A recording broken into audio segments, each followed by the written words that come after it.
Hi, welcome back to our lectures on responding to world religions. We looked at first at why we should study religions, why it's important to study religions, and we looked last time then at a definition of religion. And now I want to point out 7 dimensions of religion. These come from a book that Ninian Smart wrote, but it's an excellent way of looking at different religions and trying to identify how how those religions fit into these 7 dimensions that I think are pretty universal for all religions.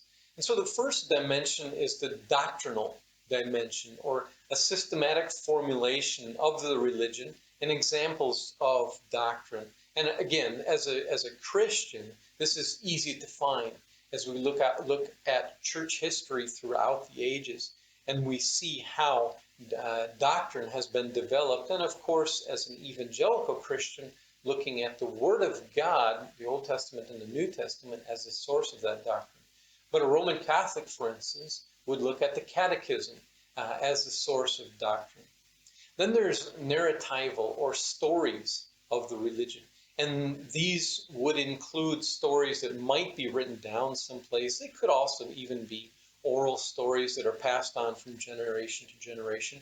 Or again, looking at Christianity, sometimes we use the idea of testimony, these stories connected with the religion. For some religions, like Hinduism, for instance, story is a major part of even the doctrinal portion of the religion. Then there's ethical rules or behavioral guidelines. Many times these will be written down someplace. Sometimes, however, again, they're passed on from generation to generation, or they simply become part of the unspoken, in a sense, tradition. You can see this maybe in a church. You can see this sometimes, perhaps even if you go to a mosque. These are ethical norms that are considered tradition. They may or may not have a foundation in the holy writings of that religion. Connected then with ethical and what you do in behaviors also then is ritual, what you do during religious ceremonies. And these ceremonies, of course, many times will take place in a place of worship for that religion, but not necessarily. Some of the rituals are not associated with a place of worship. However, of course, it's usually easiest to discover them, easiest to notice them when they take place in whatever that place of worship might be, whether it's a church or a mosque or a synagogue or a temple or a home even. And then there's experiential. And so this is kind of more connecting with the emotions that are impacted as a result of the religious experience, perhaps especially, but not only. So experiential means experience, but it's also really connected with the emotions. And I say this because these emotions might come as a result of, for instance, reading the holy writings or listening to a prophet speak.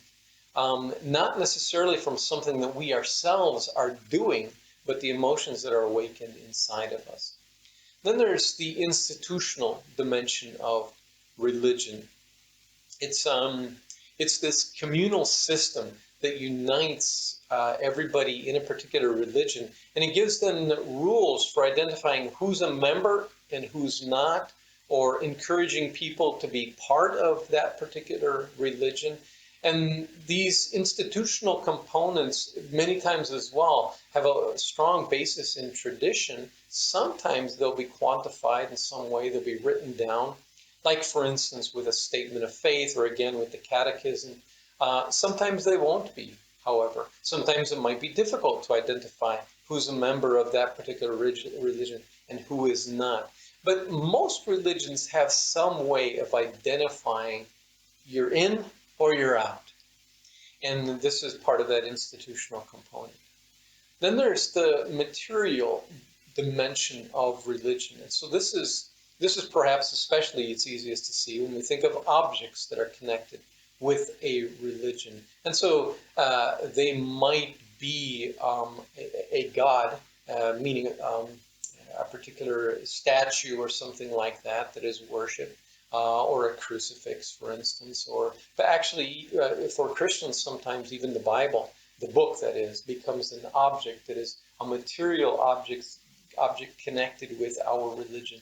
But material also refers to a place, places that are considered sacred by a particular religion, or things that symbolize the supernatural within that religion. So these 7 dimensions, again, I'm going to go through them real quickly: doctrinal, narratival or story, ethical, ritual, experiential, and this is especially maybe emotional, institutional, and material. So as we look at different religions now through these lectures coming up, we'll also attempt to look at how these religions approach these 7 dimensions.